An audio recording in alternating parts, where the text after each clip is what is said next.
Crush by Gary Paulsen. This is a story about a 14-year-old boy named Kevin Spencer. How do I describe Kevin? Well, I'll let him speak for himself.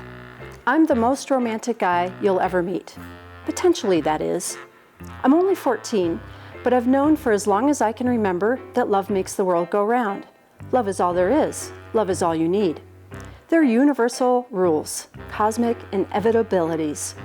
If you ask me, people who aren't in touch with what it takes to be a great date are just heathens. I guess I should admit that I don't actually have a girlfriend at the moment. In fact, I've never even gone out on a date. Still, I don't think that's the gold standard for determining if a guy would make a good boyfriend or not. See, I've learned that the best way to make other people like you is to show them how great you think they are. I've been practicing this technique on my family and friends. It's not romantic, of course, but it's good experience for when I eventually have a girlfriend. I'm working up to romance. Someday. I think that's where a lot of guys go wrong. They don't develop sufficient interpersonal skills before they start dating. I know I have the potential to excel at romance because I'm thoughtful, charming, considerate, with people who are important to me. To my best friend, John Paul, I've said, "Buddy, you're going to be the only middle school student scouted by Major League Baseball. If there's a record you haven't broken, John Paul, I don't want to know about it." To my sort of friend Connie, I've said, "You're going to blow them away when you go to the mock Congress. That electoral vote bar graph and general population pie chart you put together were really informative." To my enemy Katie, I've said, "We're lucky to have an academic role model just like you in our class. Those girls were just jealous when they called you a curve wrecker. Sure, you might skew the average and make the rest of us look bad, but that's our fault for not studying hard as you do." Out of context, this all sounds like I might have been laying it on a little thick, but in the heat of the moment, I was gold. John Paul, Connie, and Katie didn't even know it was happening, but my stock was rising in their eyes during those conversations. I wasn't lying. I don't lie. Not anymore. And I wasn't trying to get anyone to do anything for me at their expense. I don't manipulate people. Not anymore.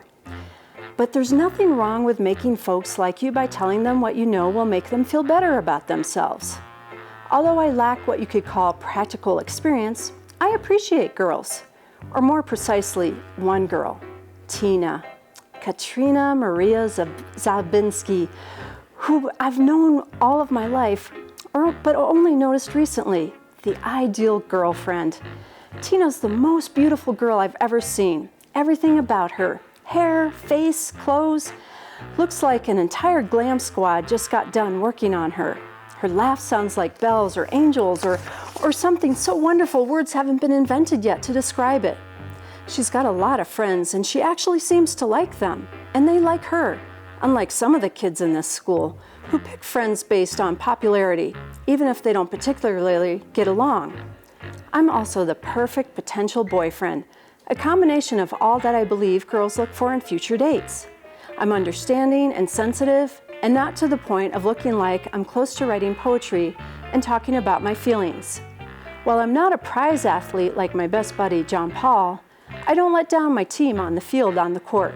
I get good grades, but I'm not one of those brainiacs who make you worry they're going to correct your grammar. I do the best with what I've got. Most important, I've got a great outlook on life, and that's got to be a sure way to anyone's heart. I'm not bragging or conceited, I'm just pointing out the obvious. Tina and I are perfect for each other. Of course, it's all in theory right now. I haven't had a chance to break out my inner chivalry yet.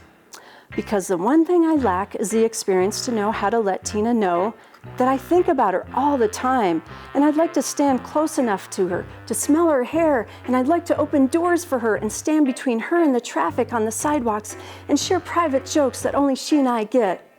How to let her know all of that without freaking her out that I'm an obsessive, creepy stalker. I'm the kind of guy who'd know exactly the right things to say about her to make her feel so good about herself that she'd start to feel good about me. I have a knack for reading people and being aware of their feelings, though. So I'm pretty sure all I need to do is put my mind to it, and before I know it, I'll have this romance thing down.